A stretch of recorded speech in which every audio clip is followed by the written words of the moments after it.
Sounds good. Let's. Okay. Well, good afternoon. This is Barbara Griffin. I'm president of the League of Women Voters of the Charleston area, and I first want to welcome and thank all of you for joining us today. Pandemic. I will begin by sharing just a few housekeeping comments. This meeting will be recorded and posted to our website, along with our presentation and other meeting materials. Attendees, if we're successful, will be on mute, both audio and video from a personal standpoint. But we ask, that is to optimize everybody's viewing experience, but we do ask you to at least mute your audio and video access on your side as well.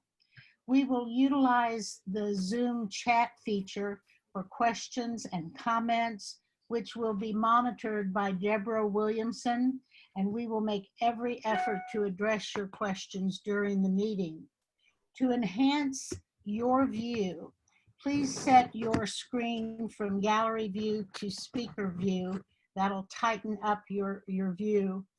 You may also wish to move your speaker tiles to the top or the side of the presentation screen. That can be done personally by you, and it would be accomplished by dragging the first tile to the desired location, and the other tiles will follow. To begin, I want to start by sharing, and many of you may already know, received late Tuesday that the South Carolina General Assembly voted to extend excused absentee voting to all voters in the upcoming June primary. Yesterday, the governor signed that measure into law. The Assembly worked in a bipartisan, bi-chamber manner to unanimously, and I want to shout unanimously about 20 times, unanimous in the House and unanimous in the Senate to approve that critical voter safety measure.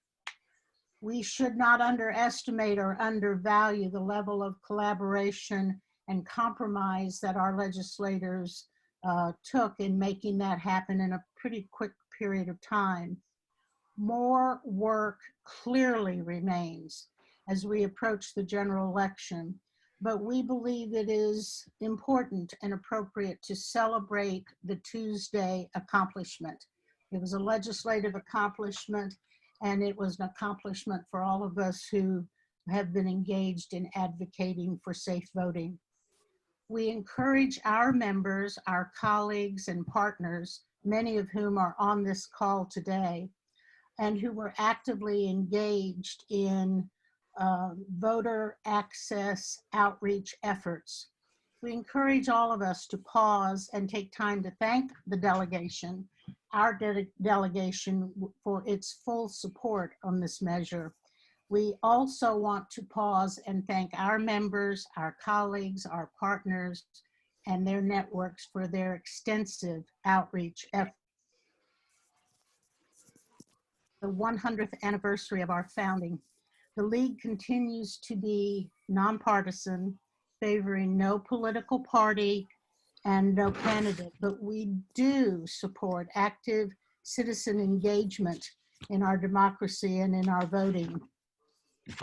To that end, the League of Women Voters of the Charleston effort actually rededicates itself, not only to voter participation, but especially in these coming weeks, we want to do all we can to advocate and support a smooth, secure, and efficient primary as a foundation, not only to deal with today, but tomorrow. So with that, let me turn this meeting over to Barbara Zia.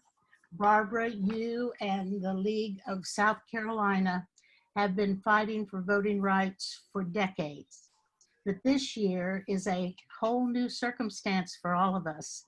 Can you talk about the 2020 elections in our state and how voters and their votes can be safe and secure. Thank you. Thank you, Barbara.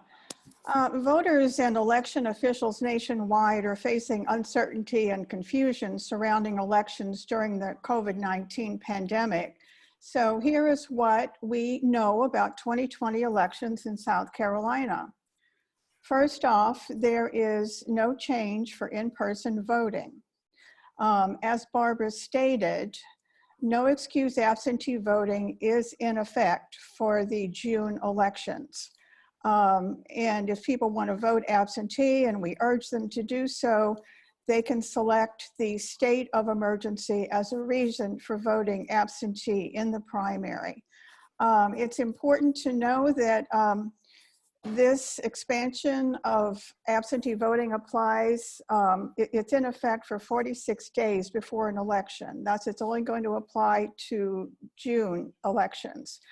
Our lawmakers are going to decide later whether to extend no excuse absentee voting for the November 3rd general election and for all other elections in 2020. State and local election officials have called for expansion of absentee voting during the pandemic because election officials are concerned about the safety of voters and their own staffs.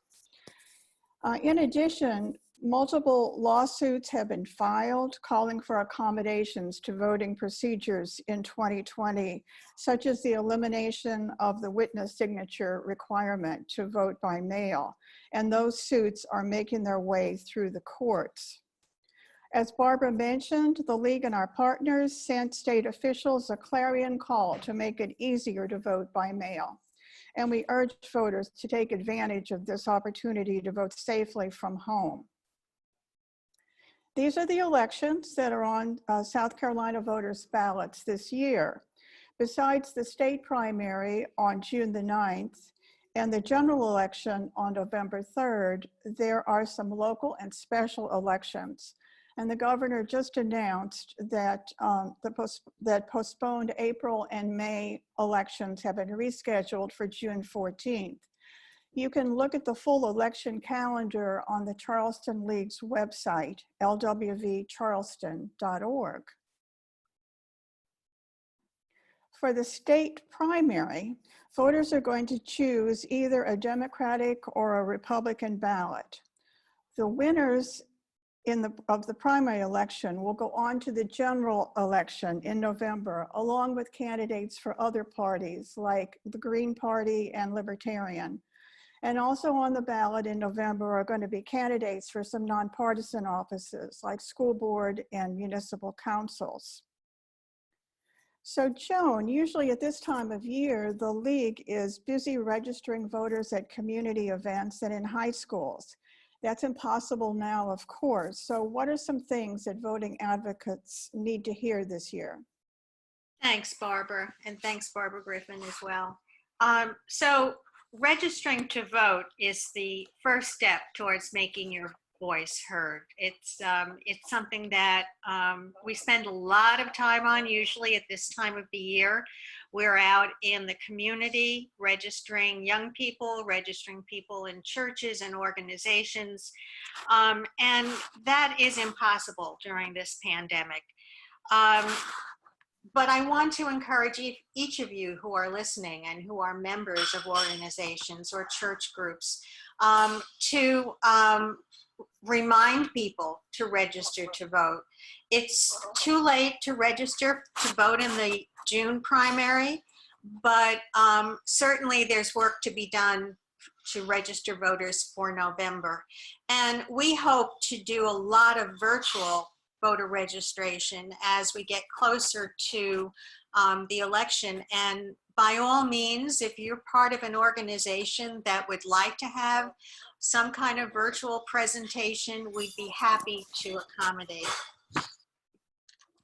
So, as I said, it's too late to register to vote for the primary, but it's just the right time to register for November 3rd.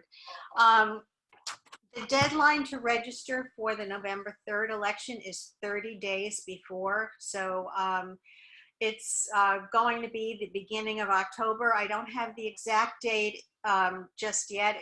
Whether it falls on a Saturday or Sunday, I'm not sure. But keep in mind that registration is always 30 days before the election. The requirements to vote in South Carolina are up on your screen. So if you're going to be 18 by November 3rd, you're eligible. If you are a US citizen, a naturalized citizen, if you have lived at your current South Carolina address 30 days before the election, you are eligible. You can vote virtually without seeing anybody by going to vote411.org or also going to SC Votes. So I am assuming that everyone who's listening today is a registered voter, but we need to remember that if you have moved, you need to change your address, or most importantly, for the purpose of this presentation, we want to make sure that everybody can apply for an absentee ballot. So these are the 3 county boards of election that you would contact if you want to either change your address or get an absentee ballot now. And I stress the word now. There will be, the boards of election will be swamped with applications for an absentee ballot. And so the earlier you do this, the better. They have been very good about sending the applications by mail within 1 or 2 days. But the easiest way to do it is to go online. And at the bottom of the screen is scvotes.org, which is the state's website. You can actually fill out the application. So eliminating one step, you can fill out the application online and print it out. You will need a printer, though, in order to do that. So once you fill out the application, whether you do it by mail or you do it online, this is what your application will look like. I'm just going to move this over here. So at the top of the application, and I stress the word application, this is not your ballot. And remember, there's always, there are multiple steps to get an absentee ballot. This is your application. So this is mine, and mine came already pre-printed with my name and address. And you'll notice that it also says this is the application for the primary. I would suggest that you take advantage of the application process and also apply for your November application. Now, we don't know that anything will change, whether there will be a no excuse process for November. However, if you look down all of these excuses that are on the application, there probably is a place for you to apply for November. Over 65 is one of them, whether you are working, whether you're taking care of a person at home, whether you're away at school.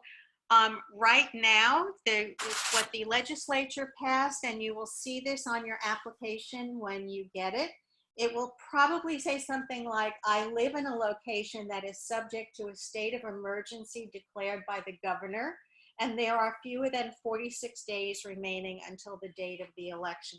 So that is a specific excuse that applies only to the primary. We hope that there will be a similar excuse for the November election, but that remains to be worked on. So when you get your application, as I said, you're going to select one of the excuses, one of them being for most of you that you live in a location that's under a state of emergency. You're going to sign it, and you're going to return it to the address that's at the bottom of your application, depending upon where you live. So that's the second step in the process. You will mail it back, and then hopefully soon, and I know Susan just said she hasn't received her ballot. Most of us haven't received our ballots yet. you're okay as long as, even if you receive your ballot the week before the election, the ballots have to be returned by June 5th. That's the Friday before the election, or in person on Monday, June 7th. But as we know, we don't want to do anything too much having to do with in-person voting.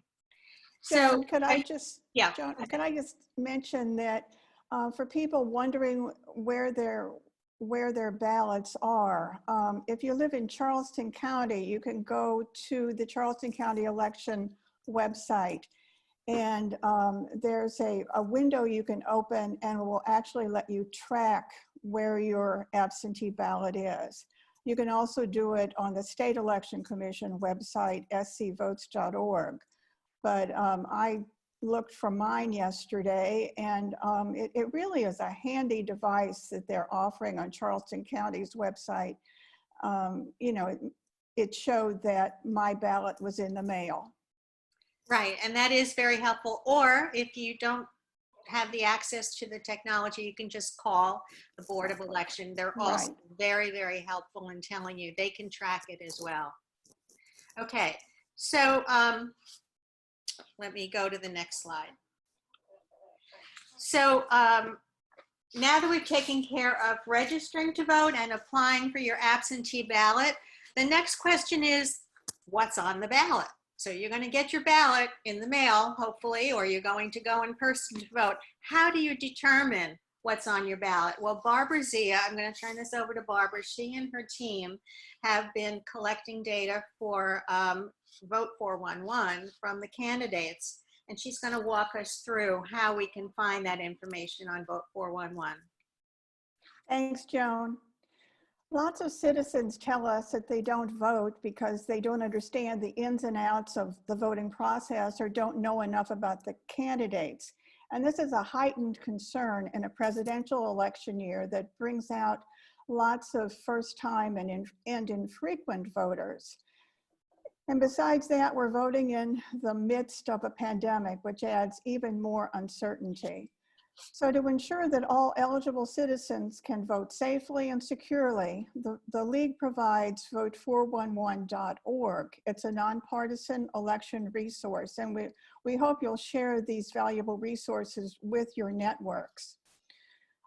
We've put up a few screenshots of Vote 411 to highlight the website's tools to help voters navigate the voting process, such as register to vote, check your registration, find out what's on the ballot or who's on the ballot, and COVID-19 election changes for every state. And I just add that before every election, voters should make sure their registration is up to date. And this is especially true in a presidential year when many infrequent voters are going to turn out. So voters can enter their address in the personalized voting information box and see a guide to everything on their ballot. When voters in the June 9th primary get a ballot, request a ballot, they're asked which party they want to vote for. But Vote 411 gives voters the option of seeing voters' guides for both parties' candidates. And then note on the right side of the screen, the Find Your Polling Place option. Please, please tell everybody in your networks that voters who choose to vote in person on election day should check to make sure that their polling place isn't combined or reassigned. Our county election officials are scrambling to find polling locations that are available, and those change frequently. For example, we have polling locations that are in senior living centers, and it's unclear whether they will be available on election day next month. So please check to make sure your polling place is, find out where it is. So here are the races on the Republican ballot. For if if that's a party a voter selects. So you're going to, we checked US Senator, and you can see those candidates on the ballot. Also at the top of every office entry is a description of that office to make it easier for voters to understand who they're voting for and what the office involves. This is for US Senator, and I should mention that for the state primary, if there's only one candidate running for an office for a particular party, the voters will not see that candidate on the ballot. So for example, for US Senator in South Carolina, on the Republican ballot, there are 4 candidates, but on the Democratic side, there's only one candidate for US Senate. So, so people who select a Democratic ballot on June the 9th are not going to see a candidate for a Democratic candidate for senator, but they will appear in on the general election ballot.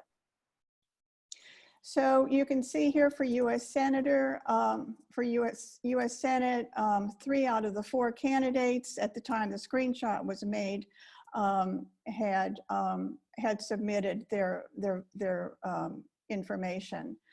This is an example. This is a Republican candidate for Senate, Joe Reynolds. It's got his biographical information, how to get in touch with him, and then where he stands on issues that the league asked about in the voter guide. You can also create, after you look through all the candidates, decide who you want to vote for, you can create a ballot summary that you can use to vote later, and you can also share it with any family and friends. Joan, do you have any guidance to help people vote in the midst of a public health crisis? Well, you know, registering to vote is one thing, and getting people out to vote is another. And Vote 411 has this handy little box of information actually on the homepage. We didn't scroll down to see it, but it's called First Time Voter, and we've got you covered. And what I liked about it is that it helps you make a plan to vote. And I think making a plan to vote is one step closer to actually voting.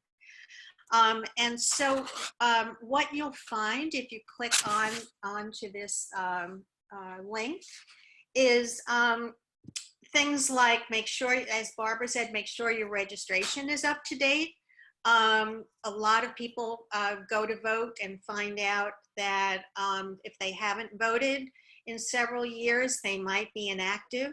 And so a way to handle that is to make sure that you are an active voter listed in the registration files before you vote. Find out where your polling place is. As Barbara said, especially during this time, there are going to be, we anticipate many polling changes across the Tri-County area. And because many poll workers aren't going to be working, and so they will be consolidated, or they will be in places that really don't want people coming in to their locations. So check to make sure that your polling place is where you think it is. Also, the boards of elections have said if you go to your regular polling place and you find it's closed, there will be a sign that tells you where to go, but try to avoid doing that too. You can see what's on your ballot, as Barbara just showed you.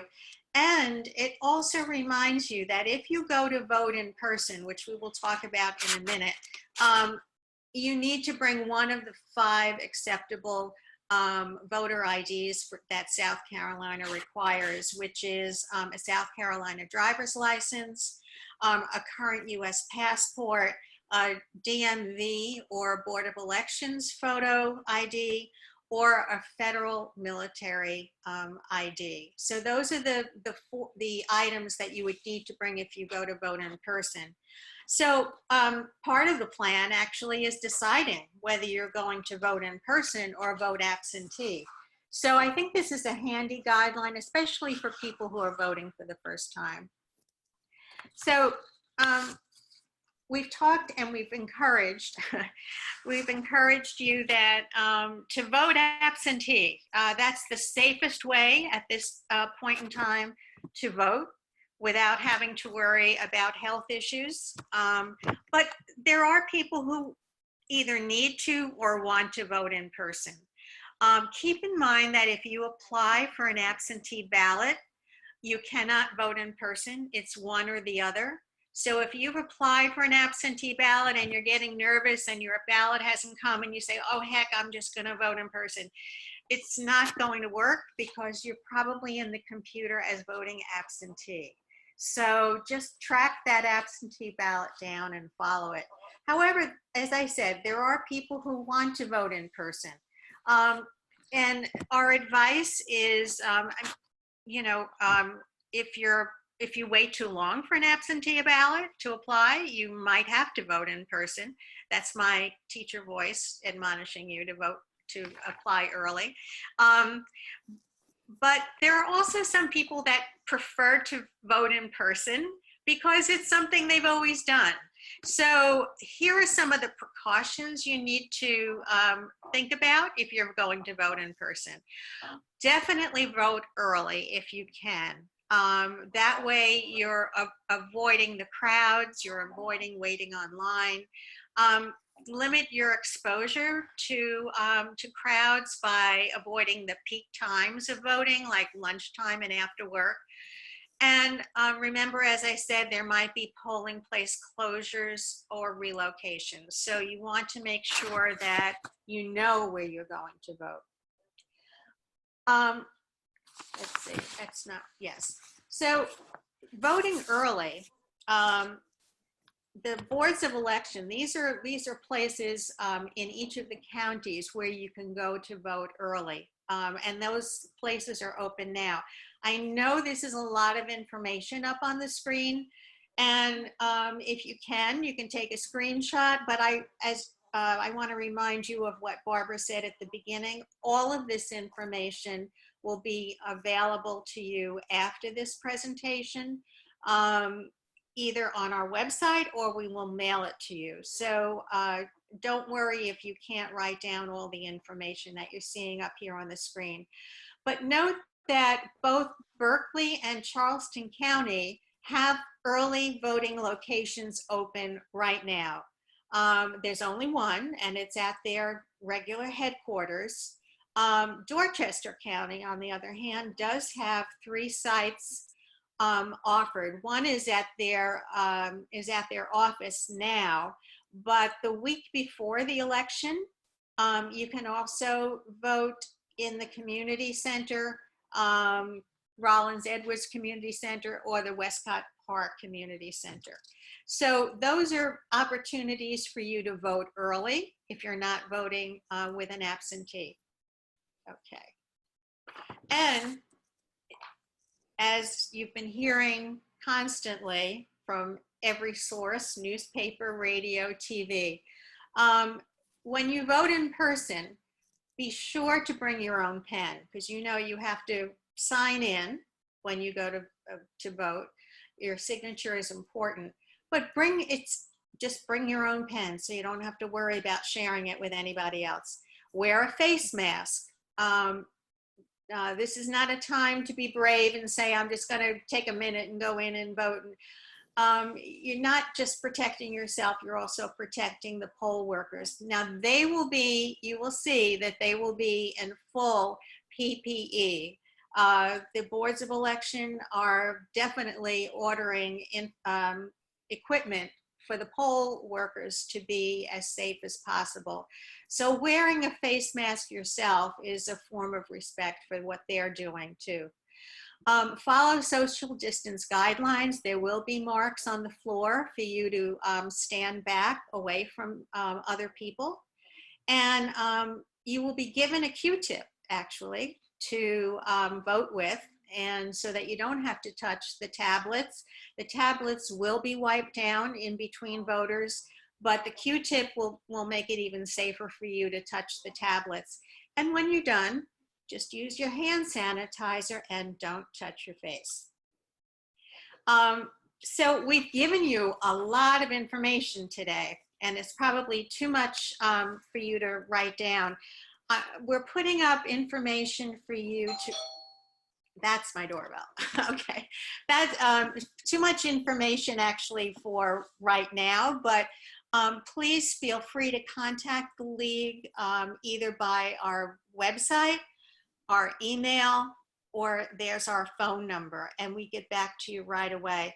Vote411.org should be emblazoned in your head by now, because that's what you're going to use for all your voting needs and what you can share with your organizations as well. So here is our wonderful suffragist, I think, and reminding us that your vote matters. We're at the end of our presentation, but not at the end of our meeting today, and we are certainly happy to answer any of the questions that you've been adding to the chat room.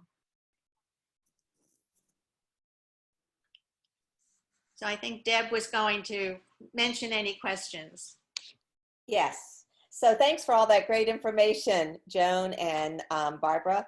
And I just want to encourage everyone, if they do have questions, to go ahead and be putting them into the chat room. The question that we've had so far, Barb, you actually provided an answer to it, but I think maybe hitting the highlights again, and that was, when can we expect to receive the absentee ballot after we apply for it?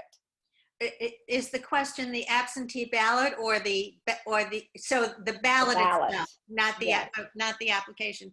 Well, that's a good question. I'm waiting for my ballot to come as well, but I think Barbara Zia had mentioned the tracking system. Do you want to mention that, Barbara?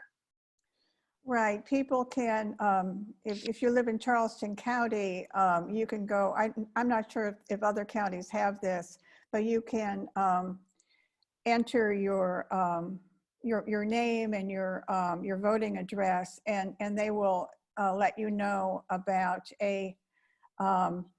what the status of your absentee ballot is, if they've received your application, if the application is in the mail, if they've received it. It's a little check off. scvotes.org, the State Election Commission's website, also has that facility.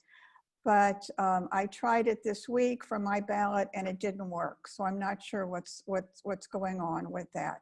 I know scvotes.org is implementing all the changes that need to be made related to the change in the no excuse absentee ballots. There's that. Plus, I believe the General Assembly also allocated funds for state and local election commissions to undertake safe and secure elections. So there's all of that.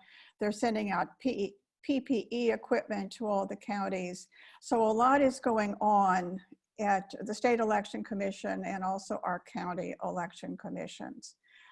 If you have any concern at all, if you don't get your ballot, as Joan said, you can call your county election office. They are wonderful people. They're very dedicated to the same things that the League is dedicated to. And here are their phone numbers. Right. Thank you.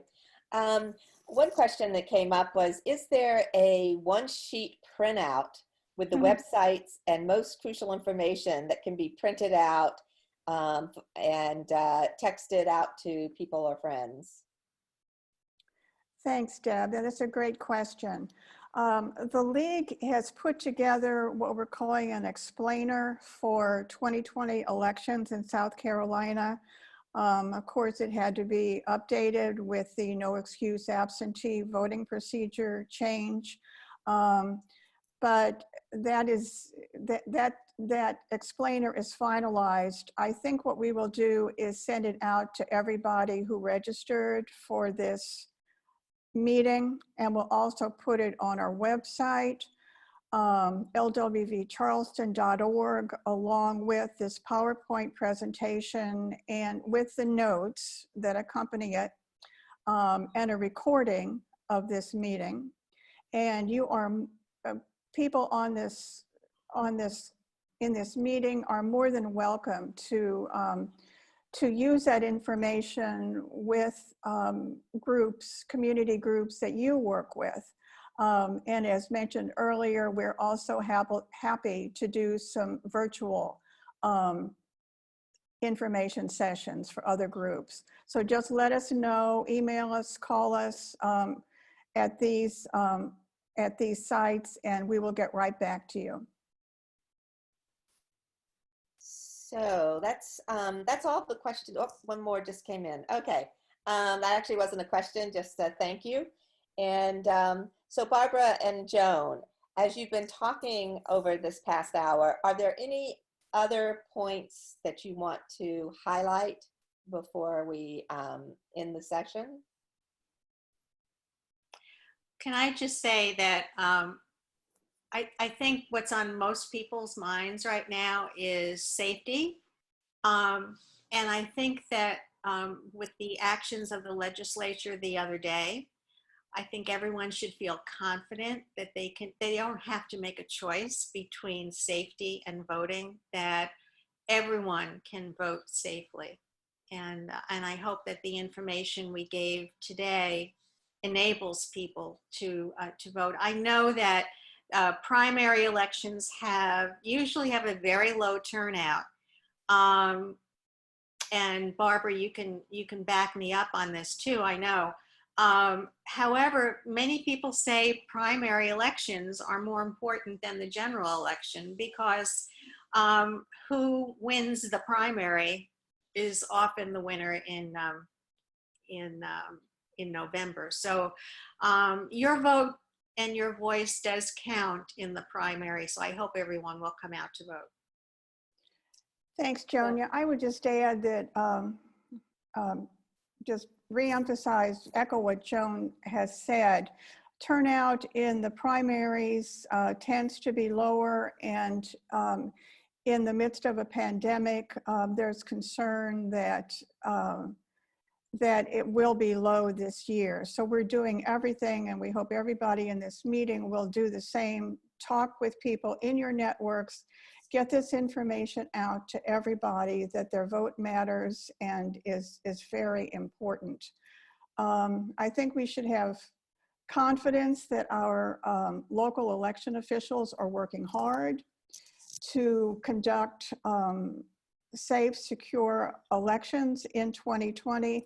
But the other side of that is, as you know, it takes people to staff elections. And it's becoming increasingly difficult in a pandemic for county election offices to get poll workers to staff the polls. So, Joan and I are both poll workers, usually, and we opted out of it this time out of concerns.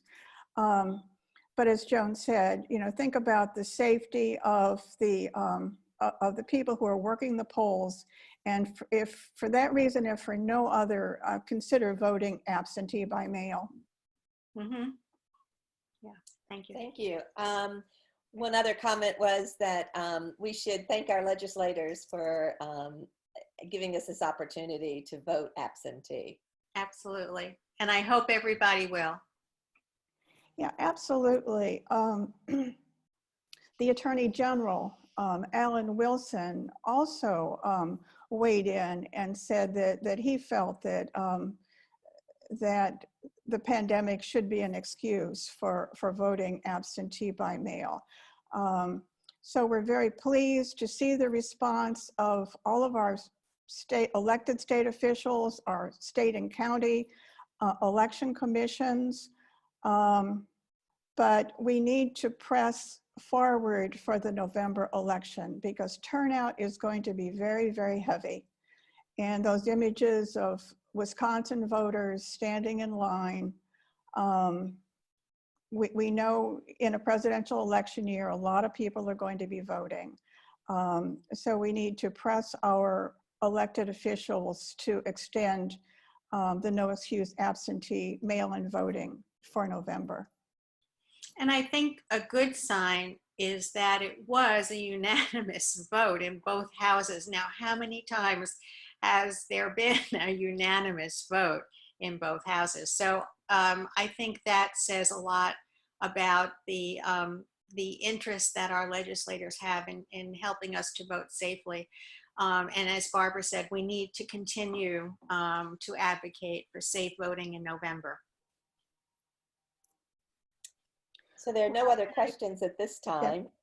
So I will turn it to you guys, I guess, to end the session for us.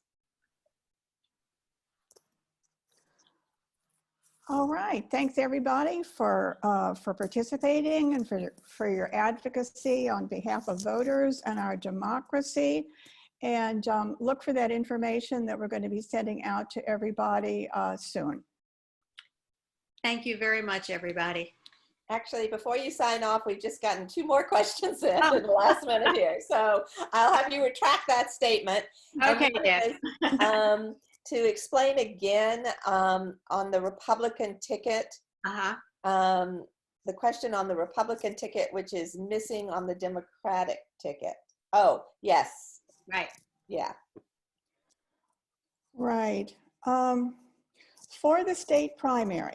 And I don't have a screenshot of that. I'm sorry. So That's all right. Barbara, you can explain that. Sure. For the state primary, only offices with more than one candidate from the same party are going to be on the ballot. And the U.S. Senate was an example. If you select a Republican ballot for the primary, you will, for U.S. Senator, you will see 4 candidates. But if you select a Democratic ballot, you are not going to see any candidates in that race, even though there is one.